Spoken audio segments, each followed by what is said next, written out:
Welcome back. એવું લાગે છે કે કોંગ્રેસને ભાજપમાં અંદર ખાને શું ચાલી રહ્યું છે તેની વધારે ખબર છે, ભાજપને કોંગ્રેસની અંદર વધારે શું ચાલી રહ્યું છે તેની ખબર છે। કેમ કે ગુજરાતમાં સહકારી ક્ષેત્રમાં ખૂણે ખૂણેથી હાલ વિરોધની જ્વાળા છે, ભ્રષ્ટાચારના આક્ષેપ છે અને આ આક્ષેપો હવે સામાન્ય બની ગયા છે। આ મુદ્દે ગુજરાત કોંગ્રેસ પ્રમુખ અમિત ચાવડાએ ભાજપમાં અંદર ખાને ચાલી રહેલી ખેંચતાણ અંગે શાબ્દિક પ્રહાર કર્યા। અમિત ચાવડાને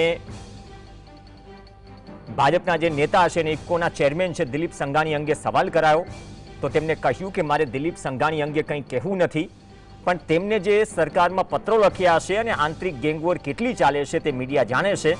અમિત ચાવડાએ ભાજપમાં હાંસિયામાં ધકેલાઈ ગયેલા લોકો પર કટાક્ષ કર્યો, કહ્યું કે ભાજપમાં જે લોકો હાંસિયામાં ધકેલાઈ ગયા છે, જેમની પાસે કામ કરવાનો કોઈ એજન્ડા નથી, એવા લોકો ખોટી નિવેદનબાજી કરીને ચમકવાનો પ્રયાસ કરી રહ્યા છે। દિલીપભાઈ વિશે મારે કંઈ કહેવું નથી, પણ એમણે જે પત્રો લખ્યા છે, એમની સરકારમાં શું ખોટું થાય છે, એમની આંતરિક ગેંગવોર કેટલી ચાલે છે, એ મારા કરતાં કદાચ હું માનું છું કે મીડિયાના મિત્રોને વધારે ખ્યાલ છે। એટલે જે લોકો ક્યાંક હાંસિયામાં ધકેલાઈ ગયા છે, જેમની પાસે અત્યારે કામ કરવાનો કોઈ એજન્ડા નથી, જેમને આજે કોઈ મુખ્ય પ્રવાહમાં લાવવા માટે તૈયાર નથી, એવા લોકો ખોટી નિવેદનબાજી કરીને ક્યાંક ને ક્યાંક ચમકવાનો પ્રયત્ન કરી રહ્યા છે।